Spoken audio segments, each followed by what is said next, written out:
இன்றைக்கி நம்ம பார்க்க போகிற அந்த புனிதை வந்து புனித மார்கரெட் மேரி அலகாக் அப்படின்னு சொல்லக்கூடிய புனிதை.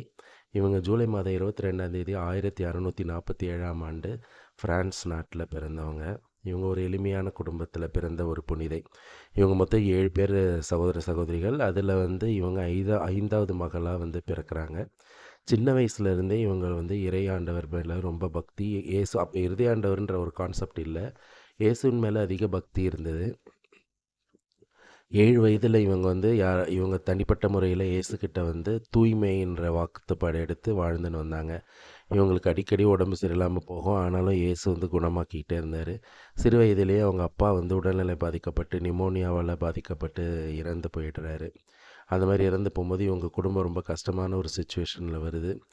இவங்க வந்து தனிப்பட்ட முறையில் ரொம்ப பக்தியாகவும் இறையன்போலும் இருக்கிறாங்க. அப்புறம் இவங்க அம்மாவோட பரிந்துரை பேரில் அவங்க சகோதர சகோதரிகள் கூட சேர்ந்து ஜாலியாக வெளியில் போகிறது, நிகழ்ச்சிகள் போகிறதெல்லாம் இருக்கிறாங்க. அந்த மாதிரி இருக்கும்போது கனவுல ஒரு நாள் ஆண்டவர் வேதனையோடு வந்து காட்சியளித்து, என்னை நீ மறந்துட்ட, என்கிட்ட சொன்ன அந்த தூய்மையை நீ மறக்கிற அப்படின்ற மாதிரி நான் அச்சுறுத்தினார். அதுலேருந்து இவங்க ரொம்ப ஸ்ட்ரிக்டாகி மடத்தில் சேர்ந்து படிக்க ஆரம்பிக்கிறாங்க.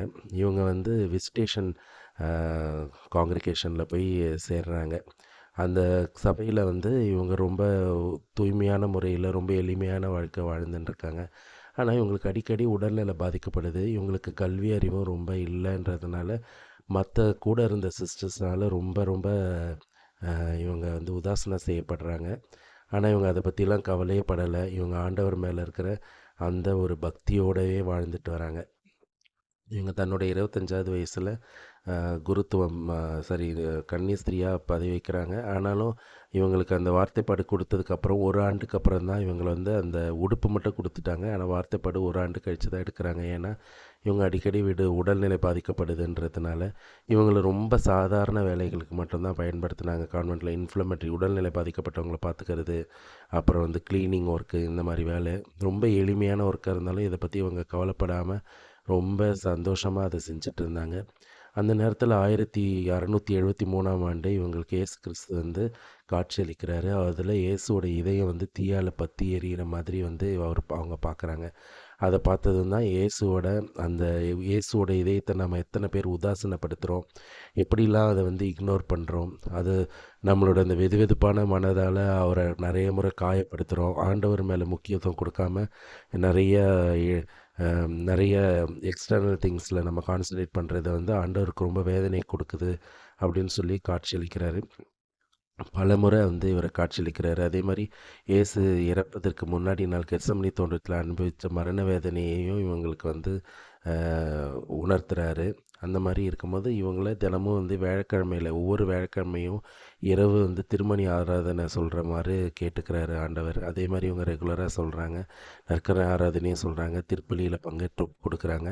அந்த முதல் வெள்ளிக்கிழமை பக்தி ஆண்டவர் வந்து இவங்களுக்கு வெளிப்படுத்துகிறாரு. அதே மாதிரி திரையிறுதி ஆண்டவர் படத்தை வந்து ஸ்தாபித்து ஒவ்வொருத்தவங்களும் ஆராதனை செய்யணுன்ற பக்தியையும் இவங்க மூலமாக ஆண்டவர் வந்து சொல்கிறார். இதை வந்து இனிஷியலி வந்து சொல்லும் போது கேட்கல. அதுக்கப்புறம் இவங்களோட ஆன்ம ஆலோசகர் வந்து அதை உணர்ந்து அதை சொல்கிறாங்க. மற்றவங்களும் அதை உணர்கிறாங்க. ஃபைனலாக வந்து இவங்களோட அந்த பக்தி வந்து குருவானவர் ஆயர் மூலமாக போய் போய் இவங்களோட அந்த பக்தி பரவ ஆரம்பிக்குது. இவங்க வந்து ரொம்ப ரொம்ப எளிமை தாழ்ச்சியான ஒரு வாழ்க்கை வாழ்ந்த ஒரு புனிதை. இவங்களோட இறப்பு வந்து 1690ஆம் ஆண்டு 43 வயசில் இவங்க இறந்துடுறாங்க. இவங்க இறந்ததுக்கப்புறம் இவங்க பாடி 174 ஆண்டுகளுக்கு அப்புறம் தோண்டி எடுக்கப்படுது புனிதர் பட்டம் கொடுக்கும்போது. பார்க்கும்போது இவங்களோட தலை மட்டும் அழியாமல் இருக்குது. தலை மட்டும் அழியாமல் அப்படியே இருக்குது. இவங்களோட உடம்பில் மற்ற எலும்பு பகுதிகள்லாம் வந்து அப்படியே இருந்தது அழியாமல். அதை பார்த்ததும் ரொம்ப ஆச்சரியப்பட்டு அதை மெழுகால் செஞ்ச அந்த எலும்புகளை வச்சு இவங்களோட தலையையும் பதப்படுத்தினா அவங்களையும் வேக்ஸில் கவர் பண்ணி இப்போது இன்னும் வந்து இவங்களோட சர்ச்சில் வந்து அந்த அழியாத உடல் வந்து வைக்கப்பட்டிருக்குது. இவங்களோட ரைட்டிங்ஸ் எல்லாம் வந்து டிவோஷன் டு த சேக்ரட் ஆர்ட்ன்ற ஒரு புஸ்தகமாக எழுதி இவங்க இறந்ததுக்கப்புறம் வெளியிடப்பட்டிருக்குது. இரக்கத்தின் ஆண்டவர் இறுதி ஆண்டவரின் பக்தியை பரப்பிய ஒரு மிகப்பெரிய புனிதை. எங்கெல்லாம் நம்ம இறுதி ஆண்டவர் பார்க்குறோமோ அங்கெல்லாம் வந்து இவங்களே நம்ம பார்க்க முடியும். இறுதி ஆண்டவர் கீழே வந்து முட்டி போட்டிருக்கிற மாதிரி ஒரு புனிதையோட படம் நம்ம பார்க்கக்கூடும். இந்த புனிதை வந்து இவங்க தான். இறுதியாண்டவர் பக்தி, இறுதியாண்டவர்களுக்காக கோயில், இறுதியாண்டவரின் இரக்கத்தின் நேரம், இறுதியாண்டவரோட ஃபர்ஸ்ட் ஃப்ரைடே விசுவாசம், இது எல்லாத்தையும் பரப்பிய புனிதை வந்து இவங்க தான்.